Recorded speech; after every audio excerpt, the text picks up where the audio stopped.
Hujan turun dengan ganasnya. Seolah-olah langit telah bocor, hujan deras bulan Agustus menghantam aspal Jakarta tanpa ampun. Di depan menara utama Nusantara Group, sebuah menara raksasa dari kaca dan baja, Citra Anindita berdiri bagaikan tikus basah kuyup. Jaket tipisnya sudah lama kehilangan fungsinya sebagai pelindung, dan air hujan yang dingin meresap menembus kulitnya. Namun ia bahkan tak punya waktu untuk merasakan dinginnya. Pandangannya tidak tertuju pada lampu gantung mewah di lobi lantai 1, melainkan pada selembar dokumen lecek di tangannya. Kebangkrutan usaha ayahnya, diikuti oleh utang dengan jumlah astronomis. Akhir dari semua dokumen itu adalah gedung ini, milik Baskara Adhiwijaya, pemilik Nusantara Capital. Baru 2 hari yang lalu ayahnya ditemukan oleh Satpam saat mencoba melompat dari atap rumah sakit. Keputusasaan mencekik lehernya. Sambil meremukan sisa harga dirinya, Citra mendorong pintu kaca dan masuk. Udara dingin dari pendingin ruangan yang diatur sempurna menyentuh tubuhnya yang basah, membuatnya merasakan dingin yang menusuk hingga ke tulang.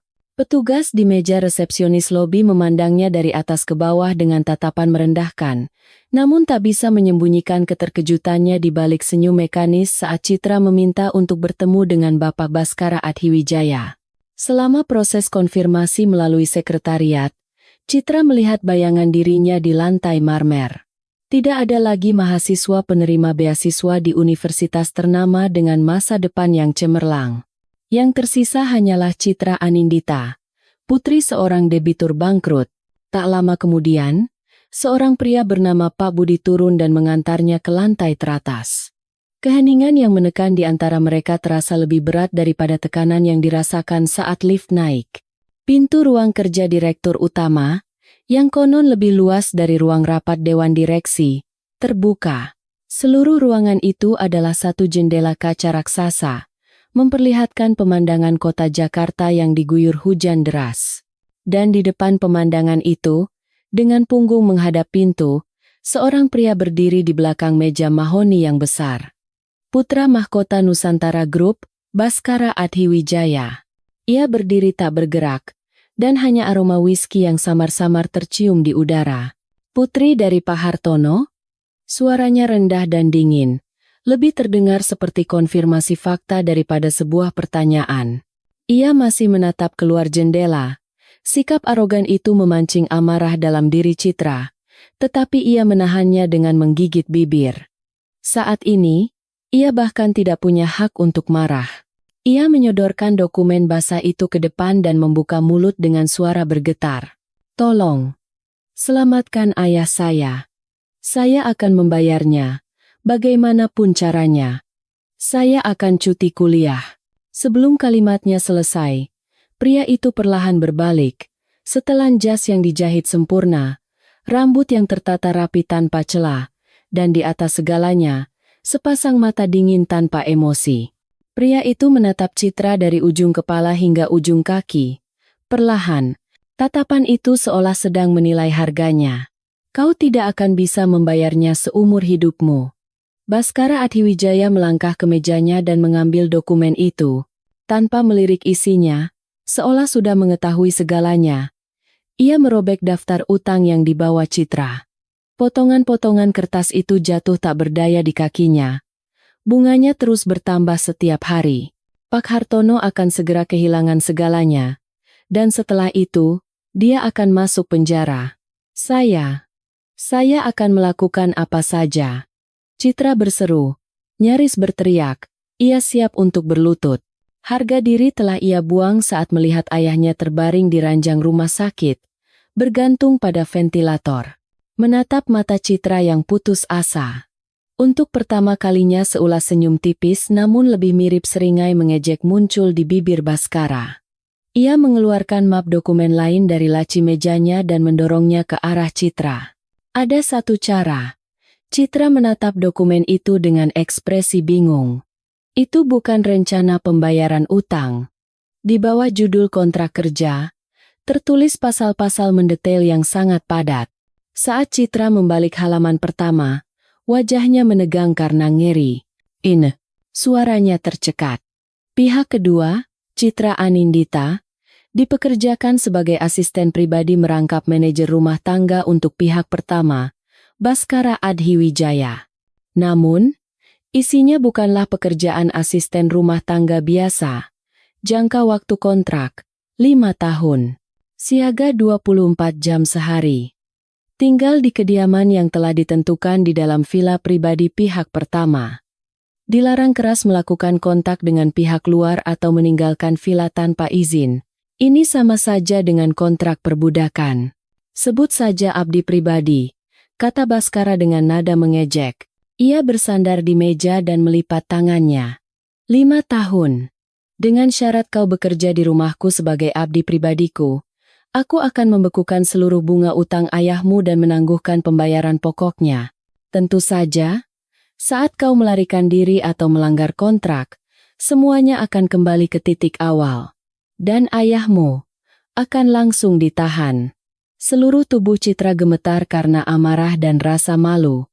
Ini jelas-jelas penghinaan terhadap martabatnya dan penyekapan ilegal. Anda gila? Ini ilegal. Memperlakukan orang seperti barang. Protesnya tenggelam oleh tawa dingin Baskara. Ia menatap Citra seolah baru mendengar lelucon paling tidak lucu di dunia. Ilegal? Apa kau punya kemewahan untuk bicara soal hukum dalam posisimu sekarang? Ia melangkah mendekati Citra. Aura dominan dan aroma whisky menekannya. Pilih, tanda tangani kertas ini dan selamatkan ayahmu. Atau keluar dari sini sekarang juga dan saksikan ayahmu hancur dengan mata kepalamu sendiri. Harga dirimu yang tinggi itu tidak akan bisa menyelamatkan ayahmu. Kata-katanya, bagai belati, menusuk tepat di titik terlemah Citra. Harga diri. Benar. Karena harga diri itulah ia tidak menyadari kondisi ayahnya yang semakin parah. Bayangan langit-langit putih rumah sakit, bau disinfektan, dan wajah ayahnya yang berlinang air mata sambil berkata, "Citra, maafkan ayah," melintas di benaknya. Ia mengepalkan tangannya begitu erat hingga kuku-kukunya menancap ke telapak tangannya, menimbulkan rasa sakit. Baskara menyaksikan pergulatan batin Citra dengan tatapan tertarik. Jelas sekali ia menikmati situasi seperti ini. Momen ketika manusia yang putus asa melepaskan hal terakhir yang dimilikinya. Ia mengambil pulpen mahal di atas mejanya dan menggelindingkannya ke arah Citra. Pulpen itu berhenti tepat di atas dokumen. "Waktuku tidak banyak. Putuskan." Dengan tangan gemetar, Citra mengambil pulpen itu. Rasanya luar biasa berat di tangannya. Ia menatap kolom tanda tangan di halaman terakhir kontrak. Saat ia menuliskan namanya, hidupnya akan berakhir. Seluruh hidupnya selama 22 tahun, masa depan yang ia bangun, semuanya akan digadaikan pada selembar kertas ini. Tapi, apakah ia punya pilihan lain? Ia menarik napas dalam-dalam. Suara hujan di luar terdengar sangat keras. Ia memejamkan mata sejenak, lalu membukanya. Keputusasaan di matanya telah berubah menjadi sesuatu yang dingin dan keras. Tanpa ragu lagi, ia menuliskan namanya dengan jelas. Citra Anindita. Begitu tanda tangan selesai, Baskara mengambil kontrak itu dengan senyum puas. Ia memeriksanya, lalu memanggil Pak Budi. "Pak Budi, kontrak sudah disepakati. Mulai besok, siapkan Nona Citra Anindita untuk mulai bekerja di villa." Suaranya terang-terangan menunjukkan kepuasan seseorang yang baru saja membeli seluruh hidup orang lain. Pak Budi mendekati Citra dengan wajah tanpa ekspresi dan berkata, "Besok pagi pukul 6 tepat, sopir akan menjemput Anda. Bawalah barang secukupnya. Panduan mengenai peraturan di villa akan diberikan setibanya Anda di sana." Itu adalah pemberitahuan mekanis. Citra hanya mengangguk kosong. Semuanya terasa tidak nyata. Oh, dan satu lagi, Baskara memanggil Citra yang hendak meninggalkan ruangan. Ia duduk di sofa, menyilangkan kakinya, dan menatapnya. "Selama di sana, kau bukan Citra Anindita. Kau hanyalah milikku. Ingat itu. Aku tidak ingin ada goresan pada propertiku. Terutama, tatapan menantangmu itu. Aku tidak suka. Mulai besok, sebaiknya kau bersikap lebih patuh." Alih-alih menjawab, Citra hanya menatapnya tajam. Tatapan matanya belum patah. Meskipun sekarang ia tunduk, suatu hari nanti ia pasti akan membalas semua penghinaan ini. Baskara menerima tatapan itu, dan justru tertawa seolah merasa geli. Bagus. Mari kita lihat sampai kapan tatapan itu bertahan. Ia memberi isyarat dengan tangannya agar Citra keluar. Citra berbalik dengan kaku dan keluar dari ruangan itu. Begitu pintu tertutup, ia mengembuskan napas yang ditahannya. Kakinya lemas. Ia bahkan tidak bisa berdiri tanpa bersandar di dinding. Selama di dalam lift menuju lantai 1, ia menatap matanya yang kosong di pantulan kaca. Hujan masih belum reda. Ketika ia keluar dari gedung, ia tidak bisa membedakan apakah yang mengalir di pipinya adalah air mata atau air hujan. Ia memeluk salinan kontrak yang basah di dadanya. Ini bukan sekadar potongan kertas. Ini adalah belenggu 5 tahunnya. Citra Anindita berdiri lama di tengah hujan yang dingin. Nerakanya baru saja dimulai. Keesokan harinya, pukul 6 pagi, sebuah sedan hitam yang telah dijanjikan berhenti di depan rumah kontrakan Citra yang sederhana. Hujan telah reda, tetapi langit masih kelabu tertutup awan. Citra tidak tidur semalaman. Ia naik ke mobil hanya dengan membawa satu koper kecil. Pihak Pak Budi sudah menghubungi rumah sakit tempat ayahnya dirawat, menyampaikan bahwa karena urusan pribadi, Citra tidak akan bisa menjenguk untuk sementara waktu. Mobil melaju menuju kawasan elit di pinggiran Jakarta, Pondok Indah, ke area yang paling terpencil. Gerbang besi raksasa terbuka tanpa suara, dan mobil melintasi taman yang terawat indah cukup lama sebelum berhenti di depan bangunan utama. Itu adalah sebuah rumah megah modern yang dirancang oleh arsitek terkenal, yang hanya pernah ia lihat di majalah. Namun, bangunan yang didominasi kaca dan batu alam yang dingin itu terasa lebih menindas daripada megah, seperti sebuah penjara raksasa. Saat ia turun dari mobil, seorang wanita parubaya telah menunggunya di pintu masuk, dengan setelan abu-abu yang rapi, ekspresinya sedingin dan sekeras marmer. "Nona Citra Anindita? Saya Ibu Ratna, kepala pelayan di sini. Saya sudah mendapat pengarahan dari Tuan Baskara. Silakan ikuti saya." Ia bahkan tidak berusaha membantu membawakan koper Citra. Ibu Ratna membawa Citra bukan ke bangunan utama, melainkan ke sebuah pavilion di sudut taman. Itu adalah tempat tinggal para pelayan. Kamar yang diberikan kepada Citra adalah kamar kecil di sudut paling ujung lantai 1. Hanya ada satu jendela, tempat tidur sederhana, dan lemari kecil. Ruangan itu dingin dan fungsional, sangat kontras dengan kemewahan bangunan utama. Ibu Ratna berdiri di tengah ruangan, menatap Citra dengan dingin dan berkata, "Ini adalah peraturan yang harus Anda patuhi selama tinggal di sini." Ia menyerahkan sebuah buku saku tipis. "Saya akan sebutkan beberapa yang paling penting. Pertama, Anda tidak diizinkan keluar dari area villa tanpa izin Tuan Baskara. Kedua, dilarang mengenakan pakaian pribadi di luar kamar ini. Anda harus selalu memakai seragam yang telah ditentukan. Ketiga, setiap panggilan dari Tuan Baskara atau saya harus direspons dalam waktu 3 menit. Tidak ada sedikit pun rasa simpati dalam suaranya. Sebaliknya, yang ada adalah penghinaan terang-terangan terhadap Citra yang terjual karena utang. Dan yang terakhir, yang paling penting, Anda tidak boleh membuat Tuan Baskara tidak nyaman. Dengan cara apapun, Nona Citra Anindita, Anda berbeda dari pelayan lain di rumah ini. Anda adalah milik pribadi Tuan. Paham?" Citra menggigit bibirnya. Kata milik pribadi menusuk hatinya seperti belati. Namun, ia tidak membantah. Ia hanya mengangguk. Sikapnya yang patuh namun tidak tunduk itu membuat Ibu Ratna mendengus tidak puas. "Seragam ada di sana. 10 menit lagi, datanglah ke dapur utama. Kita akan mulai dengan persiapan sarapan Tuan Baskara." Ketika Citra berganti seragam, ia merasa asing dengan bayangan dirinya di cermin. Citra sang mahasiswi telah lenyap. Yang tersisa hanyalah seorang pelayan dalam gaun hitam dengan celemek putih. Ia membasuh wajahnya dengan air dingin untuk menguatkan diri. Ini adalah kenyataan. Demi ayahnya, ia harus bertahan selama 5 tahun. Dapur di bangunan utama lebih besar dan lebih mewah daripada dapur restoran bintang 5. Beberapa koki dan pelayan sudah sibuk bergerak. Ibu Ratna menempatkan Citra di tengah dapur dan berkata, "Mulai hari ini, semua makanan Tuan Baskara akan ditangani oleh Nona Citra Anindita. Selera Tuan sangat pemilih, jadi Anda harus menyiapkan setiap menu dengan sangat hati-hati."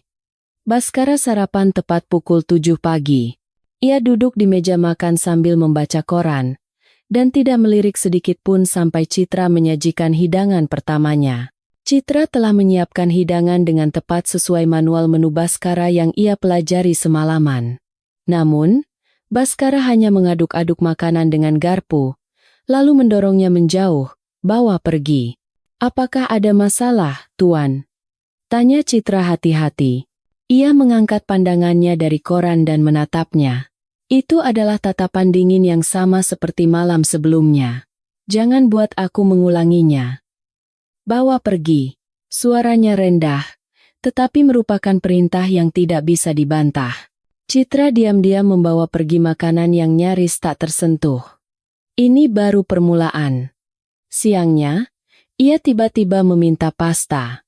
Ketika Citra menyajikan pasta yang dimasak al dente dengan sempurna, ia mencicipi sehelai dan berkata dengan dingin, "Terlalu matang. Buat lagi." Pasta kedua ditolak karena terlalu asin, dan yang ketiga karena aroma sausnya kurang kuat. Akhirnya, ia tidak makan apapun dan masuk ke ruang kerjanya. Ibu Ratna menyaksikan semua itu dengan sinis. "Tuan tidak akan menyentuh apapun yang tidak sempurna. Anda tidak datang ke rumah ini tanpa persiapan mental, kan?" Para pelayan lain meliriknya dari jauh dan berbisik-bisik. Bagi mereka, Citra bukanlah rekan kerja, melainkan mainan baru majikan mereka yang pelin-pelan. Sepanjang sore, Citra membersihkan rumah besar itu. Baskara secara khusus menyuruhnya untuk membersihkan kembali ruang kerjanya yang sudah bebas debu. Pekerjaannya adalah mengeluarkan ribuan buku, membersihkannya dari debu, dan menyusunnya kembali persis sesuai urutan abjad. Ketika ia menyelesaikan pekerjaan itu setelah beberapa jam, alih-alih menunjukkan kepuasan, Baskara menunjuk sebuah titik di lantai. "Kenapa bagian ini seperti ini?" Tempat yang ia tunjuk adalah noda yang sangat kecil di lantai marmer. "Maaf Tuan. Saya akan segera." "Sudah. Cukup." Ia memotong ucapan Citra. Ia mengambil botol whisky mahal di sebelahnya dan sengaja menumpahkan sebagian isinya ke lantai. Cairan berwarna kuning kecoklatan itu menyebar di lantai. "Bersihkan. Bukan dengan alat, tapi dengan tanganmu. Aku tidak suka melihatnya." Ini adalah penghinaan yang nyata. Wajah Citra seketika menegang. Kedua tangannya gemetar karena marah. Namun, alih-alih memberikan reaksi yang diinginkan Baskara menangis atau putus asa, ia diam-diam berlutut. Ia mengambil lap dan mulai membersihkan whisky di lantai marmer yang dingin. Baskara menatapnya dari atas dengan tangan terlipat. Ia berharap Citra akan menangis memohon, atau marah dan melawan. Namun, Citra hanya diam-diam melakukan pekerjaannya. Keheningan yang keras kepala dan punggungnya yang tidak membungkuk bahkan dalam penghinaan membuat Baskara semakin kesal. Ia merasa jengkel karena properti yang ia beli tidak bergerak sesuai keinginannya. Malam itu, tepat tengah malam, Citra kembali ke kamarnya dengan tubuh lelah. Kelelahan fisik dan penghinaan mental sepanjang hari membuatnya merasa akan pingsan. Namun, saat ia hendak merebahkan diri di tempat tidur, interkom di kamarnya berdering tajam. Itu suara Baskara. Koridor lantai 2 gedung utama, sekarang juga. Ketika ia berlari ke sana, Baskara berdiri di tengah koridor dengan pakaian santai, dan di kakinya ada pecahan kaca dan genangan air. Tamu menjatuhkan gelasnya. "Cepat bersihkan." Dengan tangan. Ia berbohong. Tidak mungkin ada tamu selarut ini. Jelas ia yang sengaja memecahkannya. Mungkin ia ingin Citra terluka oleh pecahan kaca. Ia ingin melihat wajahnya meringis kesakitan. Citra menarik napas dalam-dalam. Ia mengambil peralatan kebersihan dan menyapu pecahan besar terlebih dahulu dengan sapu. Kemudian, ia berlutut dan mulai memunguti serpihan kaca kecil satu persatu dengan tangannya. Baskara menyaksikan tindakannya. Citra tidak menangis, tidak mengeluh. Ia hanya melakukan tugasnya seperti mesin, tetapi dengan ketelitian yang luar biasa. Jari-jari putihnya bergerak di antara pecahan kaca, dan lehernya yang basah oleh keringat, entah kenapa, menarik perhatiannya. Ketabahannya sekeras baja. Baskara berpikir ia berada di atas angin dalam kontrak ini, tetapi perlawanan diam-diam Citra adalah variabel yang tidak ia duga. Ia merasakan kejengkelan yang tidak dapat dijelaskan, bersamaan dengan rasa penasaran yang aneh. Kapan wanita itu akan hancur? Atau apakah ia benar-benar tidak akan pernah hancur? Udara di ruang rapat eksekutif lantai 30 Menara Nusantara Group terasa sedingin es. Waktu sudah jauh lewat tengah malam, tetapi tidak ada satupun eksekutif yang mengelilingi meja oval besar itu yang berani beranjak. Baskara Adhiwijaya duduk di kepala meja, menatap layar tanpa bergerak. Rambutnya yang disisir rapi tidak berantakan sedikit pun. Tetapi ujung jarinya yang mengetuk meja secara teratur menunjukkan suasana hatinya yang buruk. Perlawanan dari Waskita Industri Berat, perusahaan yang sedang coba ia akuisisi secara paksa, ternyata lebih kuat dari perkiraan. Serikat pekerja mengancam akan melakukan mogok total, dan ada tanda-tanda intervensi politik. Rencana yang telah disusun Baskara dengan cermat mulai terganggu. Di seberang meja, sepupunya sekaligus Direktur Nusantara Niaga, Reza Pramoedya, angkat bicara dengan senyum lembut. Seperti biasa, ia mengenakan topeng ramah dan santai. Baskara, menurutku kali ini kita agak terburu-buru. Waskita Industri Berat lawan yang lebih tangguh dari yang kita kira. Opini publik juga tidak baik. Bagaimana kalau kita mundur selangkah untuk saat ini? Suaranya terdengar seperti nasihat yang masuk akal, tetapi ada duri tersembunyi di dalamnya. Itu adalah cara halus untuk mengkritik gaya manajemen agresif Baskara dan menyiratkan bahwa penilaiannya salah. Tatapan Baskara beralih dari layar ke Reza. Suhu di ruang rapat seolah turun beberapa derajat. Mundur? Di saat seperti ini, suara rendah Baskara menggema di ruangan. Kalau kita mundur sekarang, kita tidak akan pernah bisa mendapatkan Waskita. Dan Nusantara Group akan dianggap remeh di pasar. Yang aku butuhkan bukan tinjauan, tapi solusi. Direktur Reza, daripada khawatir yang tidak perlu, urus saja departemenmu dengan benar. Ucapan dinginnya membuat senyum Reza sempat menegang. Tetapi ia segera mengangkat bahu dan mundur. Baiklah, Baskara. Aku hanya khawatir, itu saja. Baskara tidak lagi menanggapinya. Ia memberikan beberapa instruksi lagi kepada eksekutif yang tersisa, lalu bangkit dari kursinya dengan raut lelah. Rapat hari ini sampai di sini. Besok pagi, laporkan cara untuk menghubungi pihak Serikat Pekerja Waskita dan rencana untuk membalikan opini publik. Dalam perjalanan pulang ke vilanya, Baskara memijat pelipisnya yang berdenyut dan memejamkan mata. Senyum munafik Reza dan ketidakbecusan para eksekutif membuatnya sangat lelah. Malam ini, entah kenapa, ia sangat ingin minum. Setibanya di villa, tanpa memanggil Ibu Ratna atau pelayan lain, ia langsung menuju lemari minuman kerasnya dan menenggak hampir sebotol penuh konyak. Citra sedang mengepel lantai ruang tamu lewat tengah malam. Itu adalah tugas yang ditinggalkan Ibu Ratna, yang memerintahkannya untuk memastikan tidak ada setitik debu pun sebelum Tuan Baskara pulang. Ia berlutut, mengelap lantai marmer yang dingin, bergerak mekanis tanpa sempat mengasihani nasibnya. Tiba-tiba, terdengar suara pintu depan terbuka dengan kasar, diikuti langkah kaki yang terhuyung-huyung. Citra segera bangkit. Itu Baskara, tapi bukan tuan yang ia kenal. Dasinya terlepas miring, dan jasnya terlempar begitu saja ke sofa. Ia terhuyung dan nyaris ambruk di sofa, dan bau alkohol yang pekat memenuhi ruang tamu.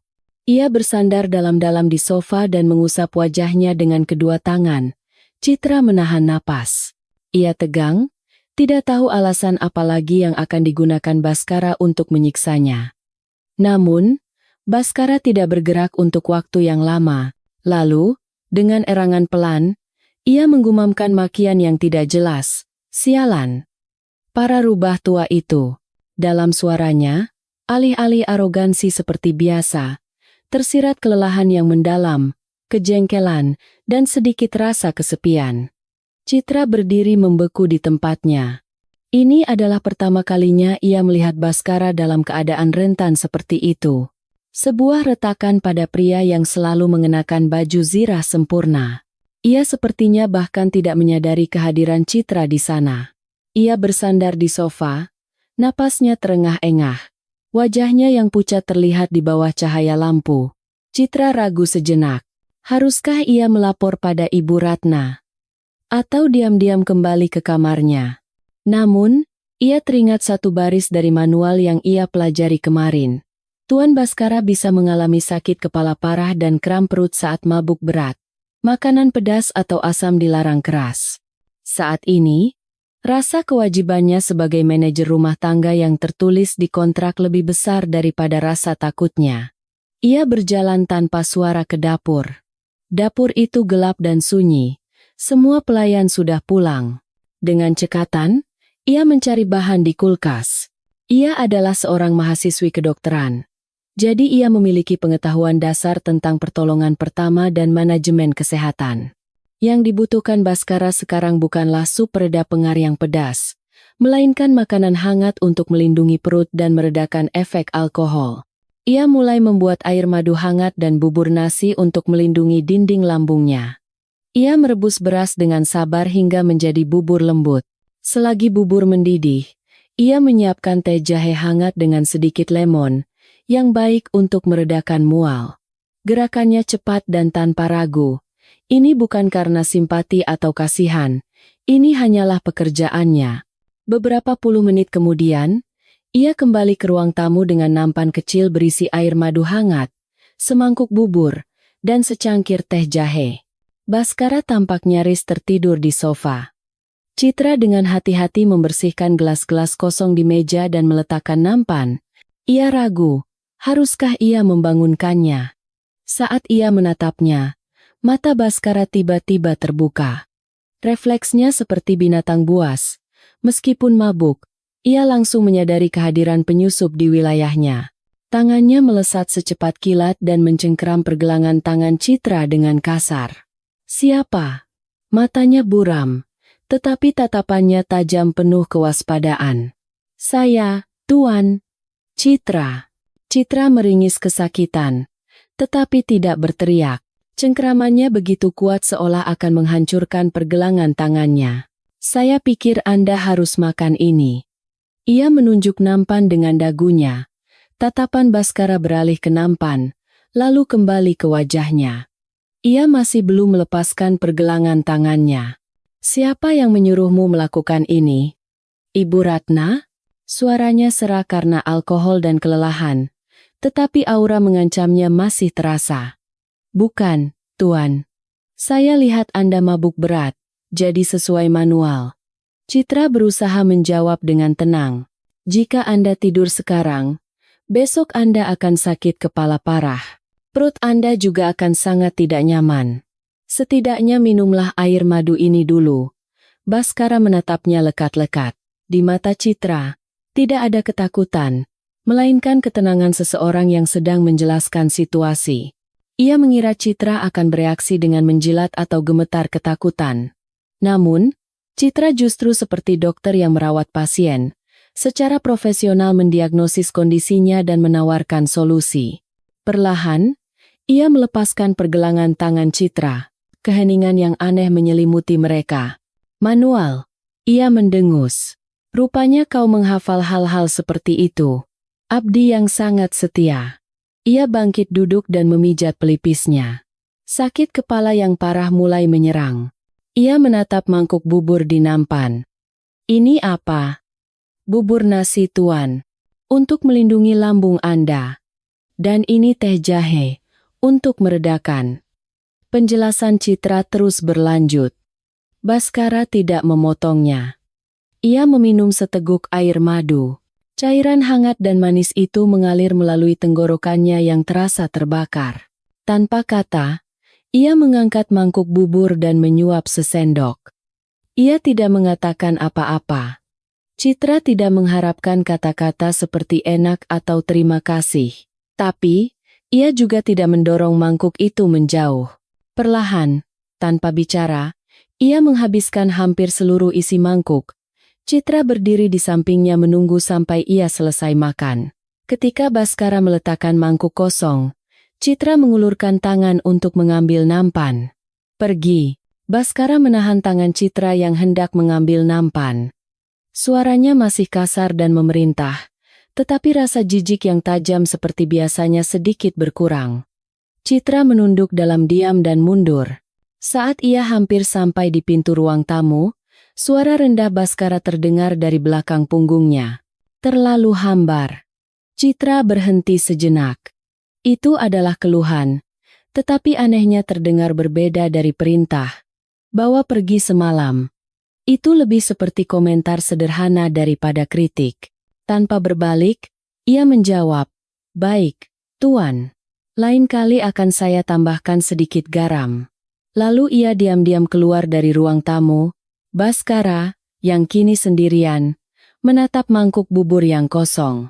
Perutnya yang hangat seolah meredakan sedikit sakit kepalanya yang parah. Ia teringat tatapan Citra tadi. Tatapan acuh tak acuh yang tidak takut maupun kasihan padanya. Sikapnya yang hanya diam-diam melakukan pekerjaannya meskipun telah menyaksikan kelemahannya. Untuk pertama kalinya, ia mulai melihat Citra Anindita bukan hanya sebagai properti, melainkan sebagai sesuatu yang lain. Suatu sore di akhir pekan, suasana villa terasa sangat tenang, sebuah hal yang jarang terjadi. Baskara, yang tidak pernah beristirahat bahkan di hari libur, sedang meninjau dokumen M.A. yang rumit di ruang kerjanya yang dibanjiri sinar matahari.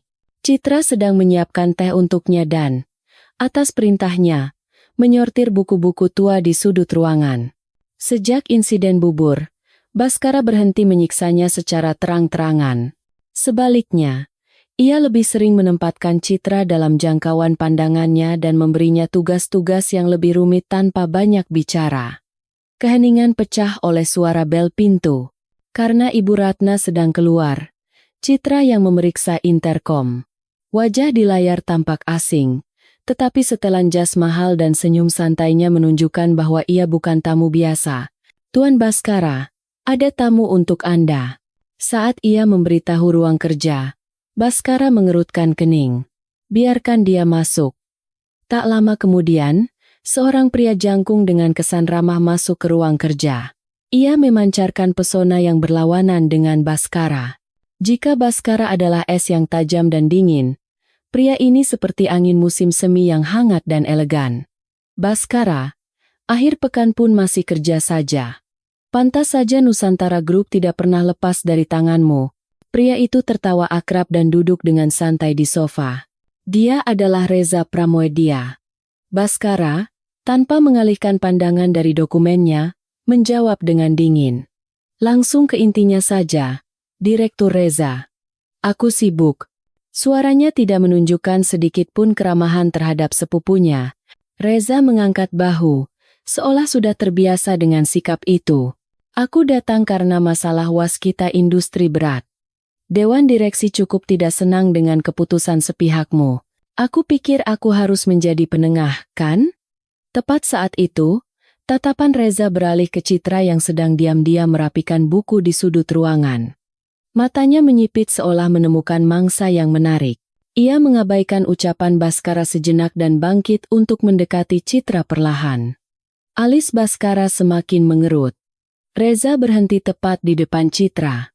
Citra merasakan kewaspadaan naluriah terhadap tatapan pria asing yang mendekatinya dan mencoba mundur.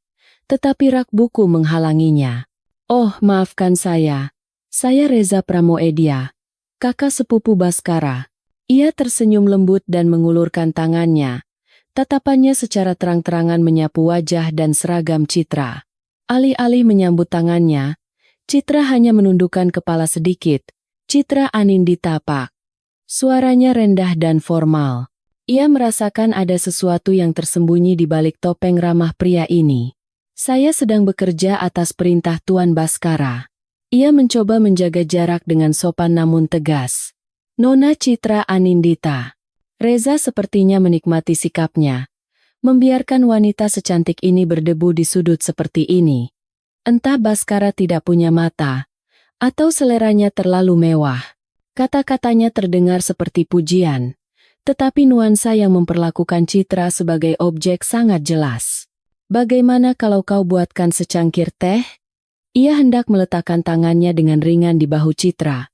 Pada saat itu, Citra secara refleks mundur selangkah, menghindari sentuhannya. Gerakan kecil itu tidak luput dari perhatian Baskara yang pura-pura membaca dokumen. Pulpen di tangan Baskara patah tanpa suara.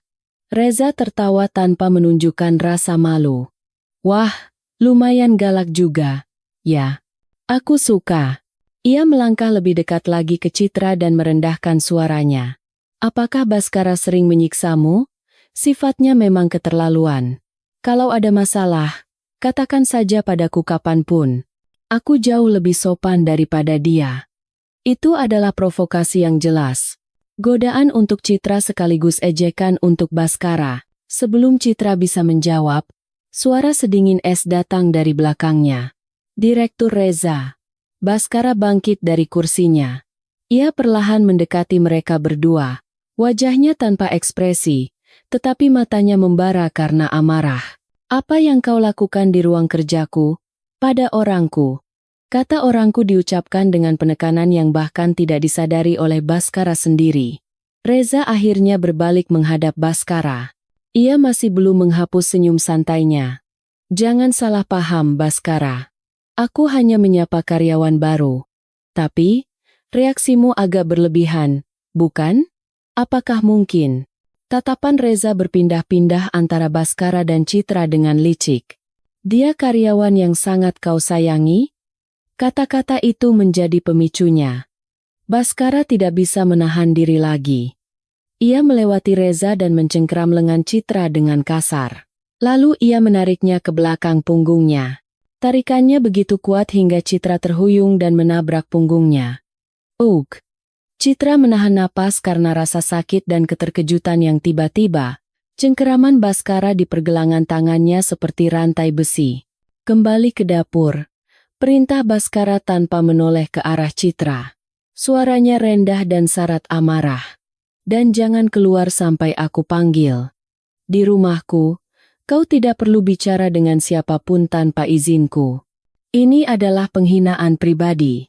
Di depan orang luar seperti Reza, ia secara sempurna didefinisikan sebagai milik tuannya.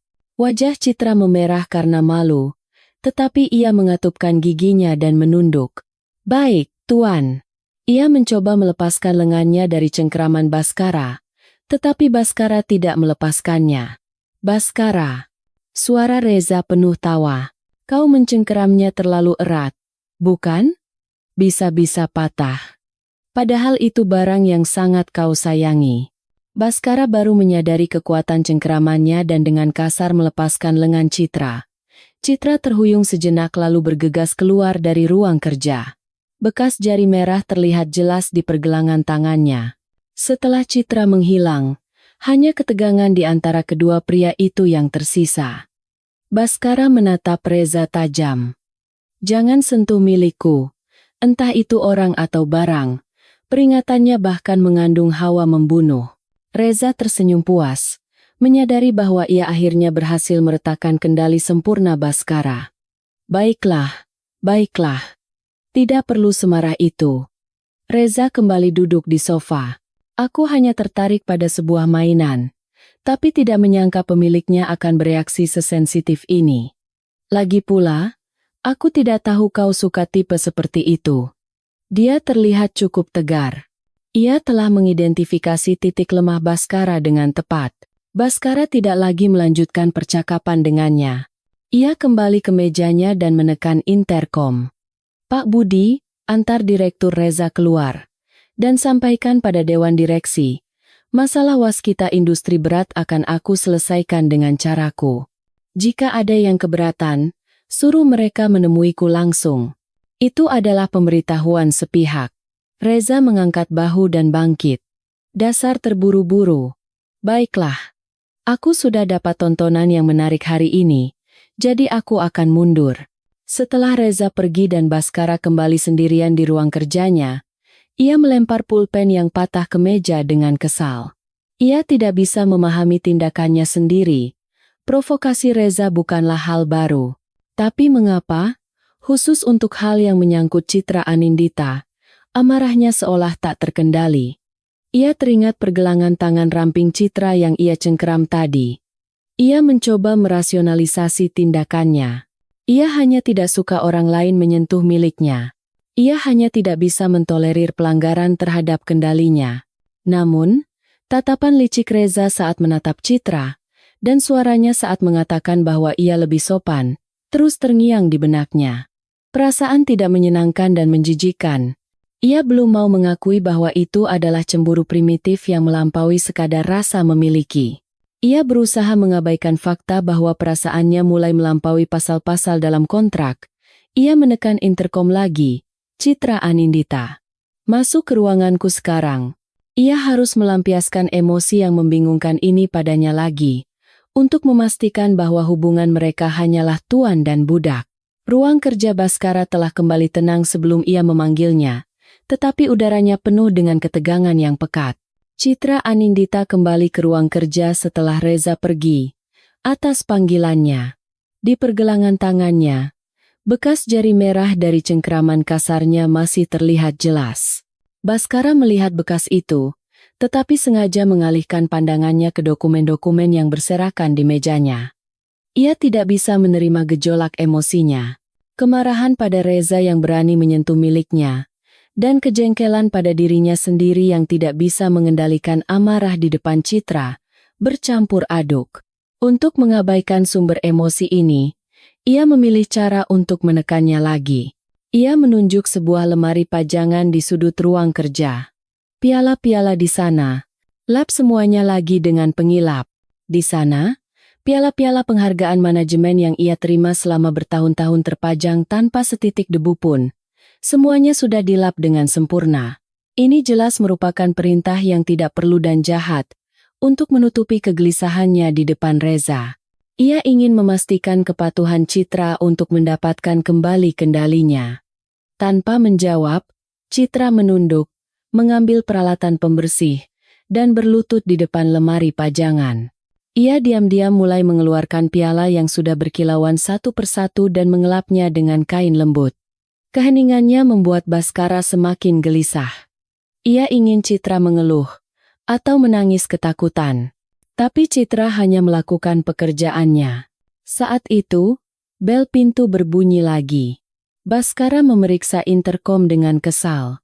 Saat melihat wajah di layar, keningnya berkerut karena jenis kejengkelan yang berbeda. Sialan, umpatnya pelan. Biarkan masuk. Ia memerintahkan Citra, yang hendak berdiri, dengan dingin. Kau lanjutkan saja pekerjaanmu. Meladeni tamu bukan urusanmu. Citra kembali berlutut.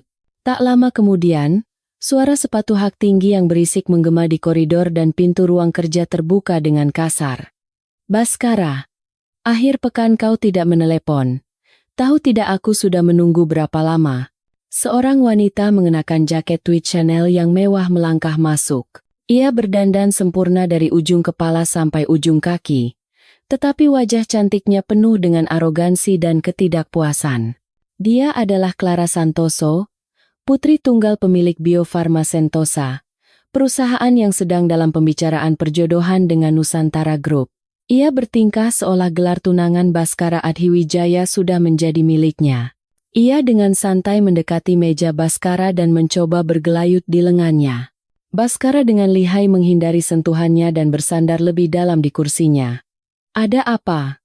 Tidak lihat aku sedang sibuk. Sibuk apanya? Kau janji akan makan malam denganku seminggu sekali. Gerutu Clara dengan tajam, sebelum akhirnya menyadari kehadiran Citra yang berlutut di sudut ruangan. Matanya menyipit. Wajahnya yang seperti manekin sempurna menunjukkan rasa jijik yang terang-terangan. Itu apa? Tanyanya sambil menunjuk Citra dengan jarinya. Pelayan, jawab Baskara acuh tak acuh. Pandangannya masih terpaku pada dokumen. Sikap acuh tak acuh itu semakin memancing amarah Clara. Keberadaan pelayan rendahan yang berani berada di ruang kerja pribadi Baskara, dan tidak beranjak bahkan setelah ia datang, sangat mengganggunya. Clara duduk di sofa dengan menyilangkan kaki seolah ini rumahnya sendiri. Oh, selera Baskara unik juga, ya. Membawa orang seperti itu sampai ke ruang kerja. Tapi, ia menatap Citra dari atas ke bawah dengan senyum mengejek. Bagaimana cara kau mendidik pelayanmu? Kalau majikan datang, bukankah seharusnya dia langsung membawakan minum? Citra berhenti bekerja dan berdiri. Ia menundukkan kepala dalam diam ke arah Clara. Apa yang bisa saya siapkan, Nona? Clara tidak suka dengan sikap tenangnya. Sudah, bawakan saja sebotol anggur. Untuk minum dengan Baskara, yang paling mahal dari gudang anggur di sana. Ia memerintah tanpa bertanya pada Baskara. Saat Citra mengambil sebotol Romane Conti termahal dari gudang anggur dan hendak menuangkannya dengan sopan, Clara menepis tangannya dengan kasar. Beraninya kau, mana mungkin aku minum anggur yang kau tuang? Bawa saja botol dan gelasnya ke sini. Ia nyaris merebut botol anggur dari tangan Citra. Clara tidak menuangkan untuk Baskara, hanya mengisi gelasnya sendiri dan meminum seteguk. Lalu, sambil membawa gelasnya, ia bangkit dan mendekati Citra yang sedang membersihkan piala. Ia menatap karpet persia putih mahal di lantai tempat Citra berlutut. Hei, kau. Ia menunjuk Citra dengan dagunya. Sedang apa kau di sini? Membersihkan piala? Hah, lucu sekali. Jadi Baskara bermain-main dengan menyuruhmu melakukan ini? Baskara tidak menjawab. Ia membiarkan semua situasi ini terjadi. Keheningannya diartikan Clara sebagai izin. Clara tersenyum kejam. Yang seperti ini, seharusnya. Ia tiba-tiba menumpahkan anggur di tangannya ke atas karpet seolah-olah tidak sengaja. Anggur merah itu langsung membasahi karpet putih bersih. Oh, tidak, teriaknya dengan berlebihan. Tanganku tergelincir. Ini semua salahmu, karena kau ada di situ dengan mengganggu. Ia menyalahkan semuanya pada Citra. Bagaimana ini? Kau tahu berapa harga karpet ini? Uang yang kau hasilkan seumur hidup pun tidak akan cukup untuk membayarnya. Cepat, bersihkan ini. Tubuh Citra menegang. Ini adalah penghinaan yang terang-terangan. Ia mengepalkan tangannya, tapi ia tidak bisa membantah. Ia menarik napas dalam-dalam dan hendak berdiri untuk mengambil lap. Saat itu, Clara mendorong bahunya dengan kasar. Mau kemana? Pakai lap. Bersihkan dengan tanganmu. Atau, dengan celemekmu. Sekarang juga. Ia memaksa Citra untuk berlutut dan membersihkan kesalahannya. Mata Citra berkilat karena malu dan marah. Tapi saat ia ragu-ragu, Clara menjadi semakin sombong. Apa? Berani kau membantahku? Orang sepertimu harus dipukul baru sadar. Clara mengangkat tangannya tinggi-tinggi, hendak menampar pipi Citra. Pada saat itulah, Baskara yang duduk tak bergerak di mejanya, lenyap dari pandangan. Dan sesaat kemudian, alih-alih suara tamparan, pergelangan tangan Clara dicengkeram dengan kasar di udara. Itu Baskara. Clara bahkan tidak menyadari kapan ia mendekat. Ia mencengkeram pergelangan tangan Clara seolah akan mematahkannya. Clara memucat karena sakit dan syok. Baskara, lepaskan. Perempuan ini berani. Pembelaannya terpotong oleh suara sedingin es Baskara. Ini rumahku. Suaranya rendah, tetapi cukup untuk membekukan seluruh udara di ruangan. Ia menatap lurus ke mata Clara. Di rumahku. Ia mengencangkan cengkeramannya. Jangan sentuh apapun tanpa izinku. Entah itu barang. Pandangannya sejenak beralih ke Citra yang terduduk di lantai. Lalu kembali ke Clara. Atau orang. Aku tidak mentolerir keributan di rumahku. Ini bukanlah pembelaan. Bukan jangan pukul dia. Melainkan jangan membuat keributan di rumahku. Tetapi bagi Clara, itu adalah penghinaan yang lebih besar. Beraninya Baskara mempermalukannya, tunangannya sendiri, hanya karena seorang pelayan. Kau melakukan ini padaku karena perempuan rendahan itu? Baskara, kau sudah gila. Keluar. Baskara mendorong pergelangan tangan Clara dengan kasar. Jangan pernah datang ke sini lagi tanpa izinku. Pertunangan? Itu urusan ayahku dan ayahmu, bukan urusanku. Aku tidak butuh wanita yang seenaknya menyentuh propertiku di rumahku. Siapapun dia. Ia mengucapkan kata properti dengan jelas. Clara gemetar karena syok dan amarah. Ia tidak bisa mempercayai situasi ini. Baskara mengusirnya. Clara Santoso dari Bio Farma Sentosa, di depan pelayan itu. Baskara, kau akan menyesal. Aku akan adukan semuanya pada ayah, teriaknya. Tetapi tatapan dingin Baskara akhirnya membuatnya mundur. Ia tidak bisa menahan amarahnya dan berlari keluar dari ruang kerja sambil menangis. Ruang kerja kembali sunyi. Hanya ada karpet yang ternoda anggur merah. Citra yang terduduk termangu di depannya, dan Baskara yang menatapnya dengan dingin. Citra bingung. Baskara tidak melindunginya. Ia hanya tidak tahan propertinya dirusak oleh orang lain. Tapi tetap saja, ia menghentikan Clara. Baskara menghela napas kasar. Kemarahan pada Clara, dan kebencian pada dirinya sendiri karena lagi-lagi tidak bisa mengendalikan emosi di depan Citra, melandanya. Ia tidak bisa menerima bahwa emosinya terus-menerus goyah karena wanita ini. Ia mengenakan kembali topeng tuannya yang sempurna. Ia menunjuk anggur yang tumpah di lantai dengan dagunya. Suaranya kosong dan dingin, seperti setelah badai berlalu. Tunggu apa lagi? Selesaikan membersihkannya. Pemandangan ini jelek sekali. Citra perlahan mengangkat kepalanya. Tatapan matanya saat menatap Baskara bukan lagi sekadar ketakutan atau kemarahan. Itu adalah emosi yang kompleks dan tidak bisa dipahami. Alih-alih menjawab, ia diam-diam mengambil lap. Setelah Clara pergi seperti badai, kedamaian aneh menyelimuti villa selama beberapa hari. Sejak hari itu, Baskara berhenti mencari-cari kesalahan Citra secara terang-terangan, dan malah memperlakukannya dengan keheningan yang dingin. Ia bertindak seolah-olah Citra tidak ada di sana, tetapi pandangannya tidak pernah lepas dari setiap gerak-gerik Citra. Ia berusaha menekan amarahnya atas fakta bahwa emosinya telah goyah di luar kendali. Suatu pagi, setelah selesai sarapan, Baskara yang tidak mengalihkan pandangan dari korannya, angkat bicara dengan acuh tak acuh. Hari ini, aku izinkan kau keluar selama 3 jam. Citra menatapnya, tidak percaya dengan apa yang didengarnya. Jenyuk ayahmu di rumah sakit, tidak ada emosi dalam suaranya. Ini bukan perhatian. Ini lebih merupakan niat untuk menyingkirkannya sejenak dari pandangannya, untuk menata kembali emosinya yang rumit setelah insiden Clara. Tapi ada syaratnya. Ia mengangkat kepalanya dan menatap mata Citra. Bukan Pak Budi, tapi sopir pribadiku yang akan mengantarmu. Kau hanya boleh berada di rumah sakit Persis selama 2 jam. Dilarang mampir ke tempat lain atau bertemu orang lain. Ingat, jika melanggar, itu bisa menjadi alasan pemutusan kontrak. Ia sekali lagi mengingatkannya bahwa Citra adalah miliknya. Baik, Tuan. Saya mengerti. Terima kasih, jawab Citra dengan suara bergetar. Mengenakan pakaian biasa setelah sekian lama terasa aneh. Saat masuk ke sedan hitam yang ditentukan, Citra merasa seolah-olah melarikan diri sejenak ke dunia lain.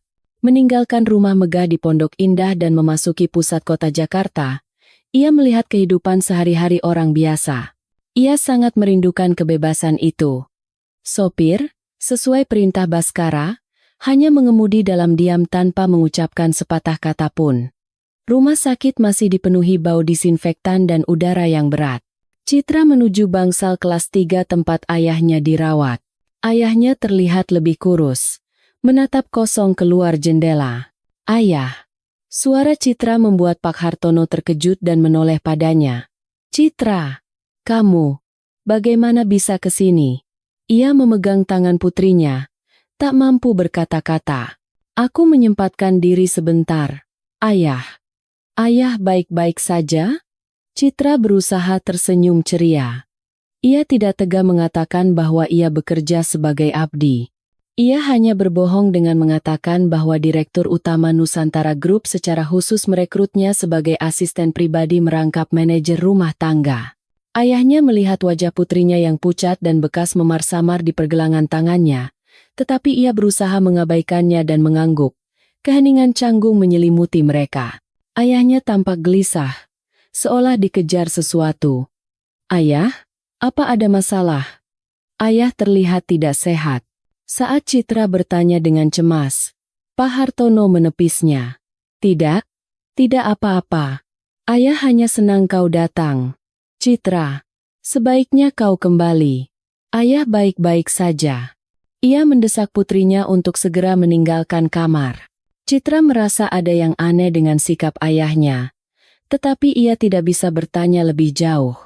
"Kalau begitu, aku ambilkan minum dulu." Ia meninggalkan kamar sejenak. Ia mengambil air dari dispenser di ujung koridor dan kembali. Pintu kamar ayahnya sedikit terbuka, dan suara rendah seorang pria asing terdengar. Citra secara naluriah berhenti. Tanpa sadar, ia bersembunyi di dinding sebelah pintu kamar. "Pak Hartono, bukankah sudah saya katakan untuk tutup mulut?" Suara itu mengancam. "Sampai membuat putrimu datang. Apa rencanamu? Bukankah kau sudah menerima semua uang yang dijanjikan? Bukankah kau bilang itu pinjaman? Aku tidak tahu kalian akan memalsukan dokumenku dan menjebakku." Suara ayahnya yang putus asa dan penuh amarah terdengar. "Jebakan?" Pak Hartono sendiri yang serakah. Pria itu mencibir. "Bagaimanapun, semuanya sudah beres. Pihak Nusantara juga puas. Kau cukup diam saja di ranjang rumah sakit seperti yang diperintahkan. Jika kau bicara sepatah kata pun tentang hari itu, terutama tentang dia, jangan lupa bahwa putrimu tidak akan selamat." Jantung Citra serasa membeku. "Jebakan, Nusantara, putrimu tidak akan selamat." Semua ini berarti ayahnya bukan sekadar gagal dalam bisnis, melainkan terjerat dalam konspirasi besar. Ayahnya bertanya dengan suara bergetar. "Direktur Reza Pramoedya, si iblis itu. Dia bilang akan membantuku menghentikan akuisisi sepihak Baskara Adhiwijaya. Dia bilang ini kemitraan. Sudah kubilang jangan sebut nama itu sembarangan." Pria itu memotong ucapan ayahnya dengan kasar. "Itu bukan urusanmu. Lakukan saja sesuai kontrak.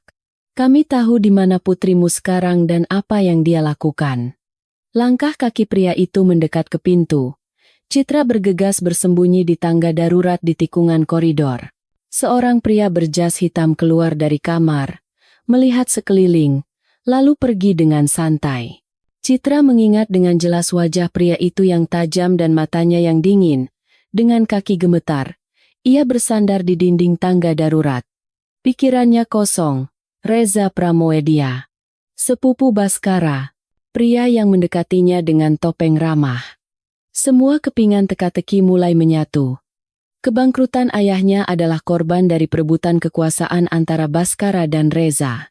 Reza menggunakan ayahnya untuk menghalangi proyek Baskara atau untuk tujuan lain, menjebaknya, dan ayahnya terperosok tanpa bisa melawan. Dan utang itu sepenuhnya menjadi milik Baskara. Lalu, apakah Baskara mengetahui hal ini? Apakah ia juga menjadi korban siasat Reza? Atau apakah ia mengetahui semuanya dan memanfaatkan utang itu untuk menahan Citra di sisinya? Citra bingung. Ia tidak bisa kembali ke kamar ayahnya. Setelah mendengar ancaman pria itu, ia tidak bisa membahayakan ayahnya lebih jauh. Ia berjalan terhuyung-huyung keluar dari rumah sakit. Sopir yang menunggunya melirik jam sekali, lalu membuka pintu mobil tanpa berkata apa-apa. Selama perjalanan kembali ke villa, Citra menatap pemandangan di luar jendela tetapi tidak melihat apa-apa. Ia bukan lagi sekadar putri seorang debitur. Ia berada di tengah-tengah konspirasi besar yang menghancurkan keluarganya. Ketika tiba di villa, Baskara sedang duduk di sofa ruang tamu sambil melihat tablet. Ia menatap Citra, yang kembali lebih awal dari waktu yang ditentukan, dengan tatapan heran. Sudah selesai? Citra menatap lurus ke arahnya. Tatapan matanya benar-benar berbeda dari sebelum ia pergi ke rumah sakit. Alih-alih rasa takut atau kepatuhan, ada sesuatu yang dingin dan keras. Ya, Tuan. Ayah sangat lelah, jadi saya pulang lebih awal. Suaranya tidak bergetar. Baskara langsung menyadari perubahan itu. Tatapan menantang yang tidak patah yang ia lihat pada hari pertama mereka bertemu. Tapi sekarang, ada kilatan yang lebih tajam dan berbahaya. Ia merasakan minat sekaligus firasat buruk. Citra melewatinya untuk kembali ke kamarnya. Pikirannya kalut. Apakah Baskara musuh atau calon sekutu? Yang pasti, Reza adalah musuh. Dan satu-satunya tempat untuk membongkar konspirasi itu adalah di dalam villa Baskara yang seperti neraka ini. Kontraknya bukan lagi sekadar belenggu. Itu adalah satu-satunya jalan menuju kebenaran. Ia harus bertahan hidup. Dan ia harus mengungkap segalanya. Pesta amal tahunan yang diselenggarakan oleh Nusantara Group adalah panggung sosial glamor bagi para elit politik dan bisnis. Tahun ini, secara tidak biasa, acara tersebut diadakan di villa pribadi Baskara Adhiwijaya di Pondok Indah. Tujuannya adalah untuk meredam opini publik yang gaduh akibat awas kita industri berat dan untuk memamerkan kekuatan grup. Taman villa yang luas diterangi oleh ribuan lampu hingga terang benderang seperti siang hari, dan sampahnya serta makanan mewah mengalir seperti sungai. Citra Anindita berdiri di tengah-tengah neraka yang gemerlap ini. Baskara memerintahkannya untuk melayani di pesta ini. Dengan seragam hitam dan celemek putih, penampilannya seperti pulau terasing di antara para tamu yang mengenakan gaun mahal dan perhiasan berkilauan. Sambil membawa nampan penuh sampahnya, ia bergerak di antara para tamu dengan wajah tanpa ekspresi, menyajikan gelas seperti mesin, pandangannya tidak pernah lengah. Sejak kembali dari rumah sakit, ia mulai mengamati dan mencatat segala sesuatu di villa ini. Lokasi kamera, waktu pergantian penjaga, dan yang terpenting, pergerakan Reza Pramoedia. Malam ini, Reza berdiri tepat di samping Baskara, bertingkah seperti tuan rumah lain dengan senyum ramahnya yang khas. Dan di sampingnya, ada Clara Santoso. Seolah melupakan penghinaan hari itu, atau mungkin sengaja pamer, ia tampil lebih glamor. Di lehernya, kalung berlian biru raksasa yang melambangkan keluarganya, safir air mata, berkilauan. Tatapan Clara terpaku pada Baskara sepanjang pesta, tetapi sesekali, saat melirik Citra, kilatan kebencian dan penghinaan tajam melintas. Baskara, sebagai tuan rumah, mengendalikan pesta dengan sempurna. Namun, perhatiannya sepenuhnya terfokus pada hal lain. Ia merasakan belati tersembunyi di balik senyum munafik Reza, dan pada saat yang sama, tanpa sadar mengikuti pergerakan Citra yang berseragam di antara para tamu. Ia mencoba menegaskan kendalinya dengan menempatkan Citra di posisi yang memalukan ini, tetapi sikap tegar Citra justru membuat pikirannya semakin rumit. Insiden terjadi saat pesta mencapai puncaknya. Tiba-tiba, semua musik berhenti dan teriakan tajam Clara memecah keheningan taman. Kalungku, safir air mataku hilang. Semua perhatian tamu sontak tertuju padanya. Sambil terisak, ia memegangi lehernya.